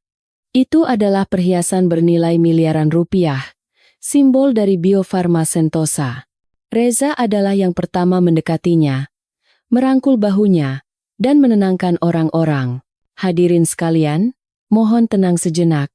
Nona Clara sepertinya baru saja kehilangan kalungnya di ruang rias. Tolong tutup semua pintu keluar villa. Suaranya tenang, tetapi niatnya untuk mengendalikan situasi sangat jelas. Tim keamanan segera memeriksa sekitar ruang rias. Suasana pesta menjadi ricuh. Clara, dalam pelukan Reza, terisak-isak. Aku baru saja melepas kalungku sebentar di meja rias. Tapi saat aku lengah sejenak, tepat saat itu, asisten pribadi Clara maju. Dengan wajah ketakutan, ia menunjuk Citra. Tadi saya melihat pelayan itu keluar terburu-buru dari ruang rias. Saya mau memanggilnya, Tapi dia langsung lari ke aula seolah menghindari saya. Semua mata tertuju pada Citra yang berdiri kaku sambil memegang nampan. Clara, seolah sudah menunggu, langsung menyerangnya. Jadi kau pelakunya. Beraninya kau mencuri kalungku. Dasar pencuri. Dihujani tuduhan dan tatapan curiga, Citra tetap tenang. Ini adalah jebakan. Saya tidak pernah ke ruang rias. Suaranya rendah dan tegas. Sejak 30 menit yang lalu, saya terus berada di aula ini. Bohong. Potong Clara. Pasti kau yang mencurinya. Cepat geledah perempuan itu. Reza mendekati Baskara dengan ekspresi seolah-olah serba salah. Baskara, situasinya tidak baik. Ini simbol Bio Farma Sentosa. Selama pelayan itu dicurigai, kita tidak bisa membiarkannya begitu saja. Kita harus membuktikan dia tidak bersalah di depan para tamu. Meskipun tidak sopan, izinkan kami menggeledahnya. Ia secara halus menekan Baskara. Jika Baskara menolak penggeledahan, ia akan terkesan melindungi pelayan itu. Baskara menatap Citra. Mata Citra menatap lurus ke arahnya tanpa sedikit pun kegoyahan. Ia mengangguk singkat. Geledah. Atas izinnya, 2 petugas keamanan mendekati Citra. Di depan ratusan tamu, mereka menggeledah saku seragam Citra dengan kasar dan melepaskan celemeknya. Rasa malu yang luar biasa menjalari dirinya. Tetapi Citra tidak memejamkan mata. Ia merekam semua penghinaan ini. Tentu saja, kalung itu tidak ditemukan. Tidak ada. Kan? Seru Citra. Clara, tanpa menunjukkan rasa malu, justru semakin menjadi-jadi. Pasti disembunyikan. Cepat geledah kamarnya. Pasti disembunyikan di suatu tempat. Benar. Sahut Reza. Tidak mungkin barang sepenting itu dibawa-bawa. Tim keamanan, segera periksa kamar pelayan itu. Tunggu sebentar. Suara dingin Citra memotong ucapan mereka. Ia merapikan seragamnya yang berantakan dan menatap tajam ke arah Clara dan Reza. Tatapan matanya tidak lagi defensif. Ia menyerang. Nona Clara, apakah Anda yakin kehilangannya di ruang rias? Tanya Citra dengan tenang. Apa? Kau menuduhku berbohong? Clara tergagap. Aneh sekali. Lanjut Citra. Di pintu masuk ruang rias ada CCTV utama. Jika saya masuk ke sana, pasti terekam. Mari kita periksa sekarang juga. Senyum tipis yang nyaris tak terlihat melintas di bibir Reza. Ini adalah tahap selanjutnya dari jebakan. Ide bagus. Ia memberi isyarat pada kepala keamanan. Kepala keamanan memegang walkie-talkie-nya, lalu melapor dengan ekspresi bingung. Direktur, aneh sekali. CCTV di pintu ruang rias berhenti merekam sejak 30 menit yang lalu. Sepertinya ada kerusakan teknis. Para tamu kembali berbisik-bisik. Waktu kerusakan yang terlalu pas. Clara dan Reza saling bertukar pandang. Sekarang tidak ada bukti, yang ada hanya kesaksian pelayan dan keadaan. Lihat. Jangan-jangan kau yang merusak kameranya, teriak Clara. Cepat bawa perempuan itu dan geledah kamarnya. Petugas keamanan mendekat untuk memegang lengan Citra. Ia tidak menghindar. Sebaliknya, dengan suara jelas yang bisa didengar semua orang, ia berkata kepada Reza, itu bukan kerusakan teknis, kan? Semua gerakan berhenti. Kamera itu, 3 hari yang lalu, atas perintah Direktur Reza Pramoedia, sedang dalam tahap uji coba dengan dalih peningkatan sistem keamanan. Jadi, sudah diatur agar tidak berfungsi selama pesta berlangsung hari ini. Benar, kan? Direktur Reza? Wajah Reza yang tadinya santai kini kehilangan senyumnya. Ia tidak mengerti bagaimana Citra bisa mengetahui hal itu. Beberapa hari sebelumnya, Citra tidak sengaja mendengar percakapan Reza dengan kepala keamanan dan telah memantau pergerakan mereka. Apa dasarmu bicara seperti itu? Tanya Reza. Mencoba menutupi kegugupannya. Citra mengabaikannya dan melanjutkan. Dan Nona Clara, Anda bilang kehilangannya di ruang rias. Tapi 15 menit yang lalu, Saya mengantarkan sampahnya untuk Anda berdua di teras. Tatapannya mengarah ke sudut tertentu di teras. Saat itu, kalung itu sudah tidak ada di leher Anda. Bohong. Wajah Clara memucat. Itu pasti setelah kau mencurinya. Bukan. Citra menggeleng. Saat itu, Anda berdua sedang berbicara dengan sangat serius, dan Nona Clara menggenggam sesuatu dengan erat di tangannya. Ia menatap Reza dan melancarkan serangan terakhir. Sudut timur teras. Direktur pasti mengira itu satu-satunya titik buta CCTV di villa ini, karena kamera utama terhalang pilar. Ia menarik napas dalam-dalam. Tapi justru karena titik buta itulah, 6 bulan yang lalu Tuan Baskara Adhiwijaya secara pribadi memasang kamera darurat super kecil di belakang pot bunga di sana. Jika kita periksa kamera itu, semua kebenaran tentang apa yang Anda berdua lakukan 15 menit yang lalu dan kemana kalung itu menghilang, akan terungkap. Keheningan total. Wajah Reza kini memerah karena marah. Ia terkejut bahwa wanita yang ia anggap hanya seorang abdi bisa membaca seluruh rencananya, dan bahkan mengetahui keberadaan kamera rahasia Baskara. Clara gemetar ketakutan. Perempuan gila itu berani memfitnahku dan direktur. Teriak Clara, kehilangan akal sehatnya, dan kembali mengayunkan tangannya ke pipi Citra. Kau cari mati, ya. Pada saat yang sama, Reza memberi isyarat kepada petugas keamanan. Wanita ini bicara omong kosong. Cepat seret dia keluar. Petugas keamanan berlari untuk menaklukkan Citra. Tidak ada jalan keluar. Ia telah memainkan semua kartunya. Yang tersisa hanyalah kekerasan. Clara yang kehilangan akal sehatnya mengangkat tangannya. Telapak tangannya melayang tajam ke arah pipi Citra. Tepat pada saat itu juga. Pada saat yang sama, Reza memberi isyarat kepada petugas keamanan. Wanita ini bicara omong kosong. Cepat seret dia keluar. Atas perintahnya, pria-pria berbadan tegap itu berlari tanpa ragu untuk menaklukkan Citra. Situasi yang benar-benar terpojok. Semuanya terjadi dalam sekejap. Alih-alih memejamkan mata, Citra menatap tajam ke arah Reza, sumber kekerasan yang mengarah padanya. Namun, sebelum rasa sakit terasa di pipinya, tubuh para petugas keamanan yang hendak menerkamnya berhenti mendadak. Dan pergelangan tangan Clara, dengan kekuatan yang jauh lebih dahsyat dan kejam dari sebelumnya, dicengkeram di udara. Bukankah sudah kubilang hentikan? Suara rendah yang seolah muncul dari dasar neraka menembus semua kebisingan dan menggema di seluruh taman. Itu Baskara. Entah sejak kapan, ia sudah berdiri tepat di depan Citra, menghalanginya.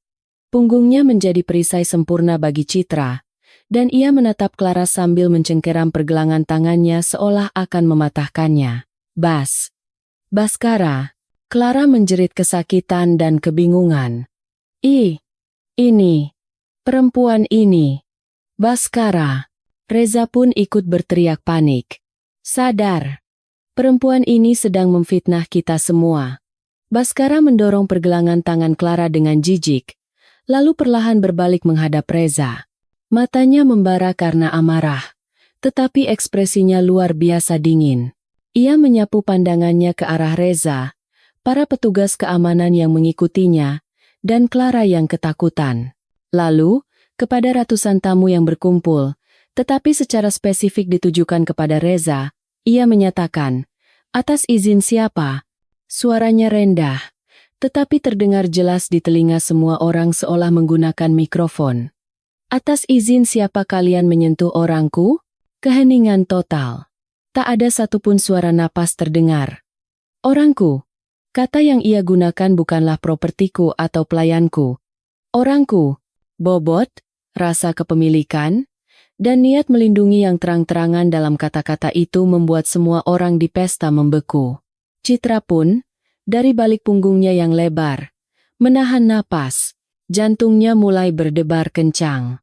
Untuk pertama kalinya, senyum santai di wajah Reza benar-benar lenyap. Ia sadar bahwa yang ia sentuh bukanlah sekadar pelayan biasa. Ia telah menyentuh sisik naga milik Baskara. "Baskara, kau sekarang demi seorang perempuan. Perempuan jalang," potong Baskara. Yang membuat drama murahan di rumahku, di depan tamuku, adalah kalian. Baskara memberi isyarat kepada kepala tim keamanannya, Pak Hendra.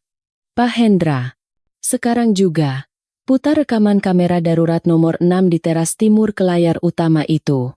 Wajah Reza memucat. Tunggu, Baskara. Itu pelanggaran privasi. Privasi? Baskara mencibir.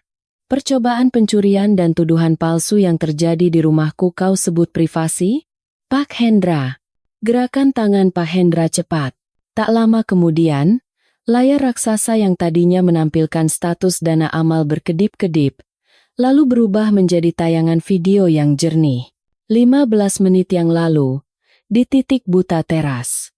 Di sana, Reza dan Clara sedang berbicara diam-diam. Video itu bahkan menangkap suara dengan jelas. Terlihat adegan Clara melepaskan safir air mata dari lehernya, dan adegan ia memberikannya kepada Reza. Dengan ini, kita pasti bisa menjatuhkan perempuan itu, kan? Suara tajam Clara menggema melalui pengeras suara. Tenang saja. CCTV ruang Ria sudah kurus. Sekalipun Baskara melindunginya, dia tidak akan bisa membiarkan pencuri simbol Bio Farma Sentosa begitu saja. Semuanya menjadi jelas. Para tamu terkejut. Ini bukan sekadar insiden, melainkan kejahatan keji di mana pewaris Nusantara Group dan putri Bio Farma Sentosa bersekongkol untuk menjebak seorang pelayan. Clara berteriak. Tidak. Itu rekayasa. Tetapi wajahnya sudah pucat pasi. Semua mata tertuju pada Reza. Ia sadar bahwa ia telah kalah telak. Yang mengalahkannya bukanlah Baskara, melainkan Citra Anindita yang tersembunyi di balik punggung itu, yang ia anggap remeh seperti serangga. Kemarahan itu melumpuhkan akal sehatnya. Hanya karena seorang pelayan rendahan, Reza kehilangan kendali dan melewati Baskara, menerjang ke arah Citra.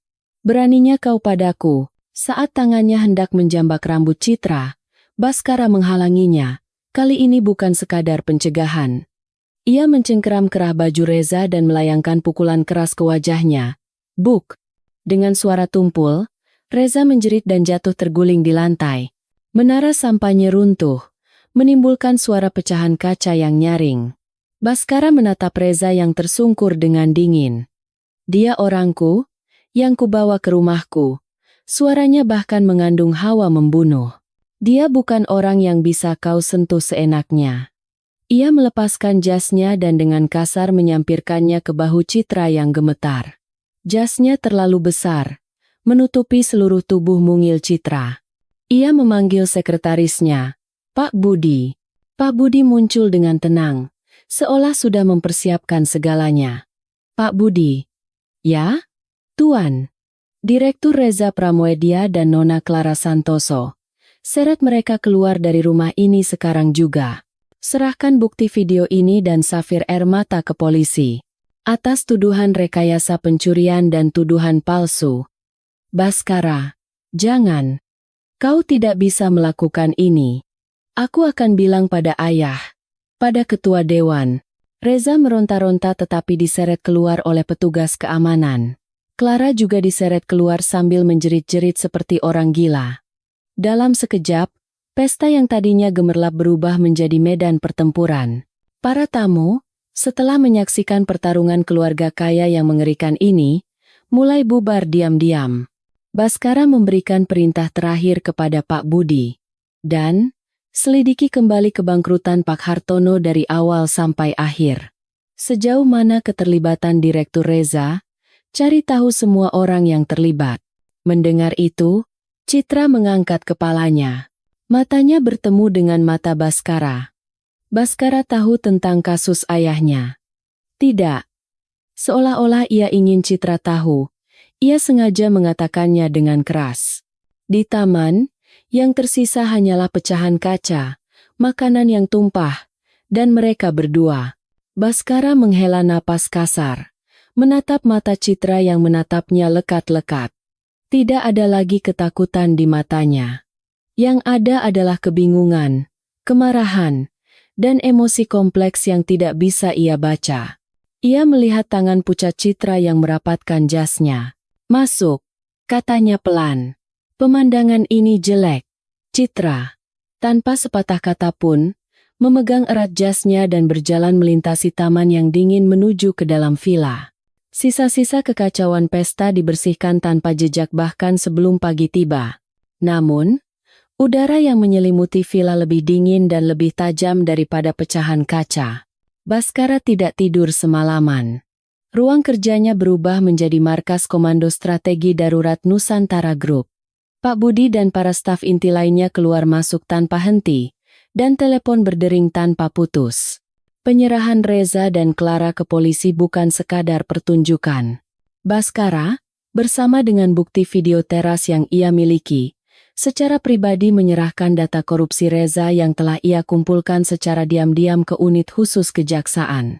Drama Safir Air Mata hanyalah puncak gunung es. Media mulai memberitakan skandal keji para pewaris kaya ini secara besar-besaran. Citra melewati malam tanpa tidur di kamarnya yang kecil. Jas yang diberikan Baskara masih tersampir di bahunya. Bersama dengan aromanya, kata orangku terus terngiang, mengacaukan pikirannya. Apakah Baskara melindunginya? Atau ia hanya tidak bisa menerima miliknya ternoda? Batasan itu mulai kabur. 2 hari kemudian, untuk pertama kalinya, Citra dipanggil ke ruang kerja tanpa permintaan Baskara. Ibu Ratna tidak lagi menatapnya dengan pandangan merendahkan. Ia hanya berkata dengan sopan, "Tuan Baskara mencari Anda." Saat memasuki ruang kerja, Baskara tampak lelah karena tidak beristirahat selama beberapa hari, tetapi matanya bersinar tajam. Di atas mejanya, tumpukan laporan tebal menggunung. "Duduk." Ia menunjuk kursi di seberangnya. Saat Citra duduk dengan hati-hati, Baskara mendorong selembar dokumen ke arahnya. "Ini adalah kronologi bagaimana ayahmu ditipu oleh Reza." Dengan tangan gemetar, Citra mengambil dokumen itu. Di sana, tercatat konspirasi yang jauh lebih rinci dan keji daripada yang ia dengar di rumah sakit. Untuk menghalangi akuisisi waskita industri berat yang sedang diupayakan Baskara, Reza sengaja mendekati perusahaan ayah Citra, PT Hartono Presisi, yang merupakan pemasok komponen untuk waskita. Ia menipu ayahnya dengan janji akan membantunya melawan manajemen sepihak Baskara dan memberikan peluang bisnis yang lebih besar, lalu membujuknya untuk menandatangani kontrak ganda. Dan pada saat yang genting, ia menggunakan perusahaan fiktif untuk memblokir dana dan sengaja membuat PT Hartono Presisi bangkrut. Reza berencana mengakuisisi perusahaan ayahmu dengan harga murah, lalu menggunakan asetnya untuk mendanai secara ilegal Serikat Pekerja Waskita Industri Berat. Rencananya adalah menggagalkan M.A. dan melimpahkan semua kesalahan padaku. Suara Baskara dingin. Ayahmu hanyalah umpan yang terperangkap dalam jerat Reza. Lalu, utang ini. Suara Citra bergetar. Perusahaan fiktif itu membeli semua utang PT Hartono Presisi, dan Nusantara Capital membeli kembali obligasi itu dari perusahaan fiktif tersebut. Secara lahiriah, itu adalah prosedur yang sah, jelas Baskara. Saat aku mengetahui fakta itu, kau sudah berada di depanku. Anda sudah tahu, kata Citra menatapnya. Pada hari saya datang, Anda sudah tahu bahwa semua ini mungkin ulah Reza. Baskara tidak mengalihkan pandangannya. Aku tidak yakin, tapi aku tahu Reza sedang menyelidikiku. Dan aku menduga ayahmu adalah salah satu korbannya. Ia berhenti sejenak. Itulah mengapa aku menempatkanmu di sisiku. Itu adalah pengakuan yang kejam. Ia memanfaatkan keputusasaan Citra untuk menjadikannya umpan dan sumber informasi untuk membongkar konspirasi Reza. Anda. Citra menggigit bibirnya karena perasaan dikhianati dan marah. Anda tidak berbeda dengan Reza. Berbeda, potong Baskara. Setidaknya aku tidak membahayakan orangku dan menusuknya dari belakang. Ia memberikan map dokumen lain kepada Citra. Reza telah ditahan atas tuduhan penggelapan, penipuan, dan pendanaan ilegal. Dia akan menerima hukuman maksimal. Semua jabatannya di Nusantara Group juga telah dicabut. Ia berhenti sejenak, lalu menambahkan seolah itu bukan hal penting. Pertunanganku dengan Clara dibatalkan. Bio Farma Sentosa mengalami kerugian besar karena skandal ini, jadi dia mungkin akan diam-diam dikirim ke luar negeri.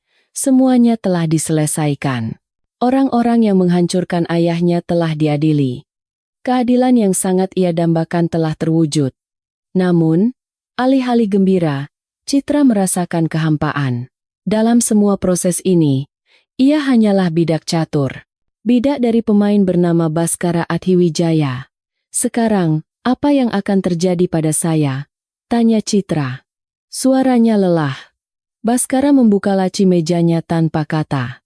Dan dari dalamnya, ia mengeluarkan selembar dokumen yang sangat akrab bagi Citra. Kontrak kerja yang ia tanda tangani dalam keputusasaan di tengah hujan, yang membelenggu 5 tahun hidupnya. Ia meletakkan kontrak itu di atas meja. Dan di sebelahnya, ia meletakkan surat keputusan dari kejaksaan yang membuktikan bahwa ayahnya adalah korban penipuan dan berhak atas pemulihan kerugian. Ini adalah bukti bahwa ayahmu tidak bersalah. Ia mendorong surat keputusan itu ke arah Citra. Semua utang PT Hartono Presisi, karena merupakan hasil dari tindakan ilegal Reza, secara hukum dinyatakan batal. Aset yang disita akan segera dikembalikan. Citra mengambil dokumen itu. Batal. Kata yang sangat ia dambakan. Air mata panas mulai mengalir dari matanya. Nama baik ayahnya, keluarganya, semuanya telah kembali. Ia memeluk dokumen itu dan menangis terseduh-seduh untuk waktu yang lama. Baskara menunggu dalam diam sampai tangisannya reda. Akhirnya, ketika Citra menyeka air matanya dan mengangkat kepala, Baskara mengambil kontrak yang tersisa di atas meja. Ia merobek kontrak itu perlahan, tanpa ragu. Lalu merobeknya lagi.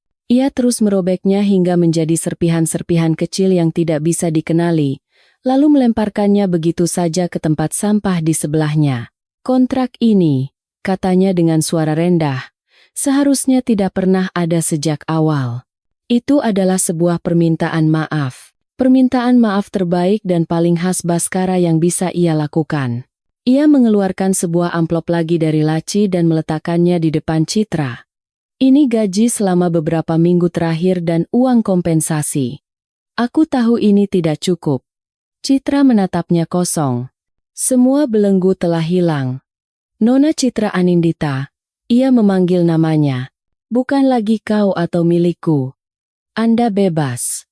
Dengan satu kata itu, Citra akhirnya merasa terbebas dari semua penderitaan dan penghinaan yang ia alami. Ia bangkit dari kursinya. Ia tidak menyentuh amplop itu. Tidak perlu. Suaranya serak karena menangis, tetapi tegas. Keadilan yang ditegakkan sudah cukup. Ia menundukkan kepala dalam-dalam ke arahnya. Itu bukan kepatuhan seorang budak, melainkan salam perpisahan sebagai sesama manusia. Terima kasih atas segalanya, Tuan. Ia berjalan keluar dari ruang kerja tanpa ragu. Baskara tidak menahannya. Ia bersandar dalam-dalam di kursinya, menatap pintu yang kosong untuk waktu yang lama. Ruang kerja kembali sunyi senyap. Tetapi keheningan itu bukan lagi kendali yang ia kenal. Itu adalah rasa kehilangan yang luar biasa. Citra kembali ke kamarnya yang kecil. Ia melipat jas yang diberikan Baskara dengan rapi di atas tempat tidur. Lalu, dengan koper kecilnya, ia berjalan keluar dari gerbang besi raksasa itu. Sinar matahari yang menyilaukan menerpa wajahnya. Ia menarik napas dalam-dalam. Udara kebebasan terasa sedikit lebih berat dan memiliki aroma yang lebih kompleks dari yang ia bayangkan. 6 bulan telah berlalu. Badai ganas di bulan Agustus telah lewat, dan angin Februari yang dingin namun bersih bertiup di Jakarta. Citra Anindita duduk di meja kayu tua di perpustakaan kampusnya yang familiar. Di tangannya, bukan lagi lap atau nampan, melainkan buku teks tebal. Bukan lagi bau disinfektan yang menusuk hidung, melainkan bau kertas tua. Ia telah mendapatkan kembali hidupnya. Perusahaan ayahnya, PT Hartono Presisi, secara ajaib bangkit kembali. Pembatalan utang oleh Baskara hanyalah permulaan. Nusantara Group, sebagai bentuk kompensasi, memberikan kontrak pasokan komponen berskala besar kepada PT Hartono Presisi, dan ayahnya berhasil bangkit kembali. Meskipun skalanya tidak sebesar dulu, ia bisa bangkit dari ranjang rumah sakit dan kembali mengoperasikan pabriknya. Citra kembali ke kampus. Kenangan mengerikan selama beberapa minggu itu meninggalkan bekas luka yang tak terhapuskan, tetapi tidak menghancurkannya. Sebaliknya, itu menempanya menjadi sekeras baja. Ia bukan lagi mahasiswi naif. Setelah menyaksikan sisi tergelap dan puncak termegah dunia secara bersamaan, ia menjadi jauh lebih tenang dan kuat. Pandangannya sejenak beralih keluar jendela. Tunas-tunas kecil mulai tampak di ujung ranting-ranting pohon yang gundul. Musim semi akan datang. Ia kembali menunduk ke bukunya. Tujuannya hanya satu, menyelesaikan studinya dengan baik dan menapaki jalannya sendiri. Nama Baskara Adhiwijaya hanyalah kenangan yang rumit dan menyakitkan, yang ingin ia hapus sepenuhnya dari hidupnya. Pada saat yang sama, di lantai teratas Menara Nusantara Group, Baskara menandatangani laporan akhir akuisisi waskita industri berat yang berhasil diselesaikan dengan sempurna. Sabotase Reza justru memberikan Baskara alasan untuk menyingkirkan semua lawan politik di dalam grup. Ia kini, secara de facto dan de jure, adalah satu-satunya pewaris Nusantara Group, memegang kekuasaan yang tak tergoyahkan. Pak Budi mengucapkan selamat. Selamat Tuan. Semuanya telah diselesaikan dengan sempurna sesuai rencana Tuan. Namun, Baskara tidak menunjukkan kegembiraan. Ia hanya menatap keluar jendela kaca raksasa. Tempat yang ia pandangi adalah tempat Citra Anindita berdiri pada hari hujan deras itu.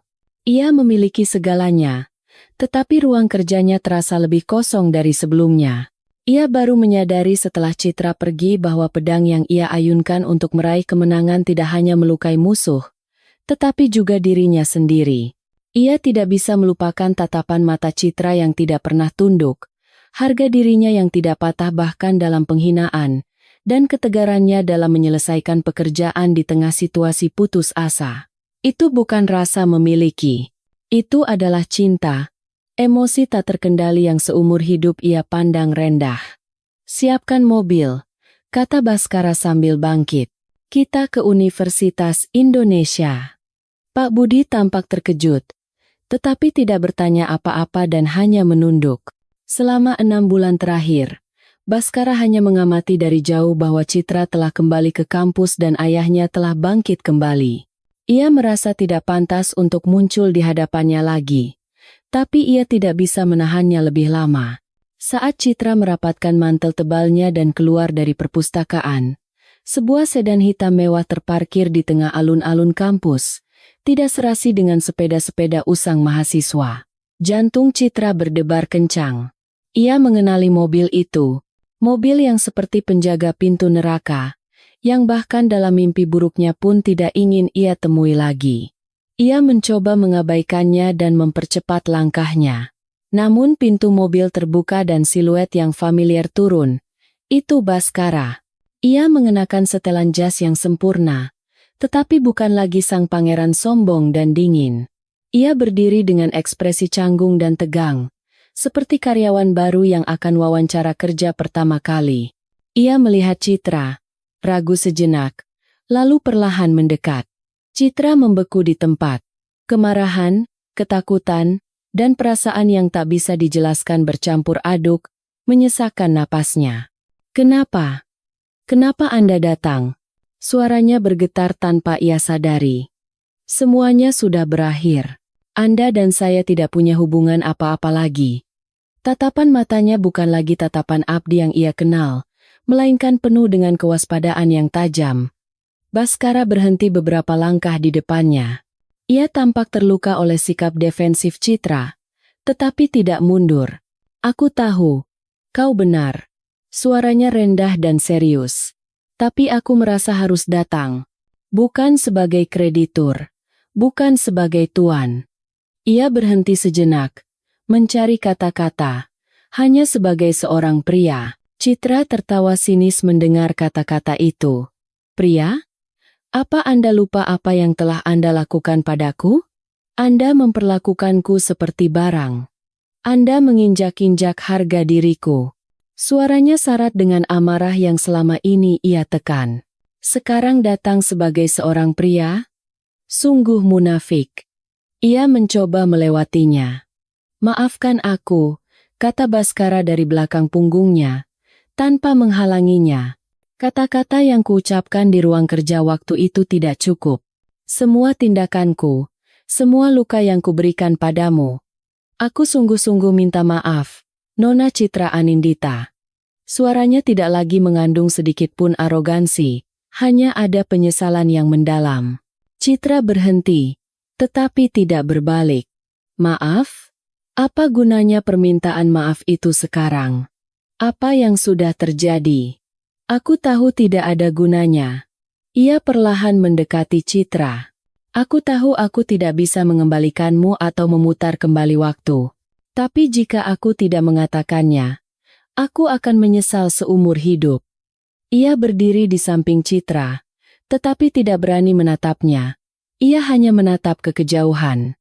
Aku percaya aku bisa mengendalikan segalanya. Dengan uang, dengan kekuasaan. Aku pikir emosi hanyalah kemewahan bagi orang lemah. Awalnya aku membawamu ke rumahku sebagai alat untuk menangkap Reza, dan sebagai mainan untuk memuaskan arogansiku.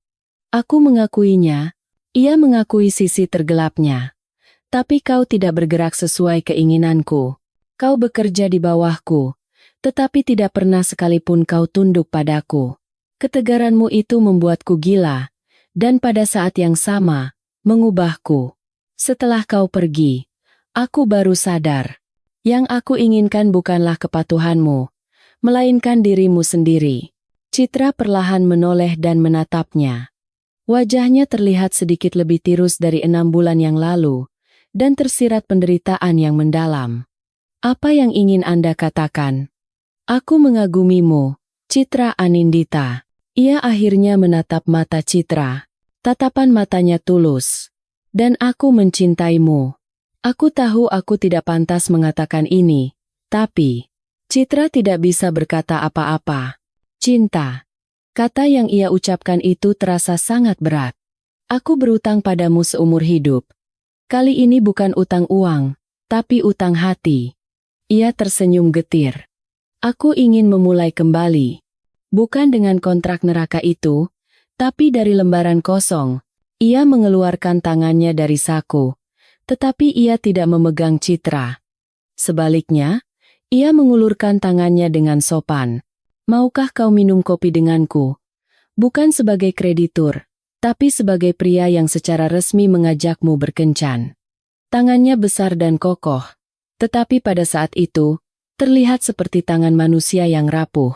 Citra menatap tangannya yang terulur untuk waktu yang lama, lalu ia menatap matanya.